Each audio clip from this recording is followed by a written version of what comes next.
Sri Reddy ఎపిసోడ్తో officer ఫ్లాప్తో Ram Gopal Varma down అయ్యాడు అని అనుకునే జనాలకు జ్వరం తెప్పించేలా వర్మ తన టాలెంట్ని మళ్లీ ఫుల్గా చూపిస్తున్నాడు. లక్ష్మీస్ ఎన్టీఆర్ సినిమాను వజ్రాయుధంలా వాడుకుంటూ ప్రేక్షకులలో ఆసక్తి కలిగేలా స్టేట్మెంట్లు ఇస్తున్నాడు. ఇప్పటి వరకు క్రిష్, నందమూరి బాలకృష్ణ చేపట్టిన ఎన్టీఆర్ బయోపిక్ ని ఒక రకంగా టార్గెట్ చేసిన వర్మ ఈసారి మాత్రం డైరెక్ట్గా అటాక్ మొదలుపెట్టాడు. లక్ష్మీస్ ఎన్టీఆర్ ట్రైలర్ ఎప్పుడు రిలీజ్ చేస్తాడు, లక్ష్మీస్ ఎన్టీఆర్ సినిమాను ఎప్పుడు విడుదల చేస్తాడో వివరిస్తూ ట్విట్టర్లో తనదైన స్టైల్లో 4 ట్వీట్లను అలా వదిలాడు.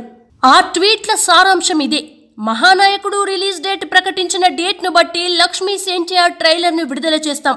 ఎందుకంటే టెక్నికల్, సైకలాజికల్, వీటన్నింటినీ మించి ఎమోషనల్ రీజన్స్ ఉన్నాయి.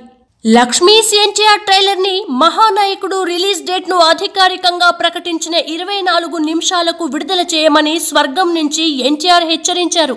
తనయుడి సినిమా కథానాయకుడిని ఎన్టీఆర్ దీవించలేదు కాబట్టి ఆయన తప్పనిసరిగా తన భార్య సినిమా లక్ష్మీస్ ఎన్టీఆర్ని దీవిస్తారు. దానికి రుజువు ఏంటంటే మహానాయకుడు, లక్ష్మీస్ ఎన్టీఆర్ పోటీ. ఎన్టీఆర్ ఆశీర్వదించుగాక. ఇంతకంటే ఇక డైరెక్ట్ అటాక్ వేరే ఏముంటుంది?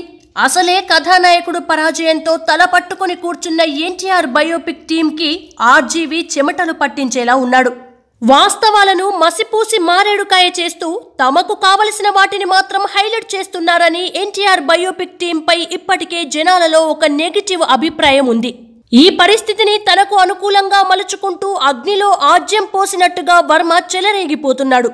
ఈ దాడి వల్ల లక్ష్మీస్ ఎన్టీఆర్ సూపర్ హిట్ అవుతుందో లేదో తెలియదు, కానీ మహానాయకుడి మీద మరింతగా నెగిటివిటీ స్ప్రెడ్ అవ్వడం మాత్రం ఖాయమనిపిస్తోంది.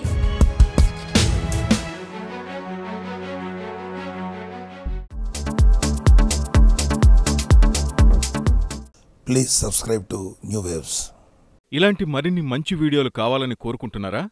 అయితే పక్కనే ఉన్న గంట సింబల్ను క్లిక్ చేయండి. అలాగే సబ్స్క్రైబ్ చేయండి.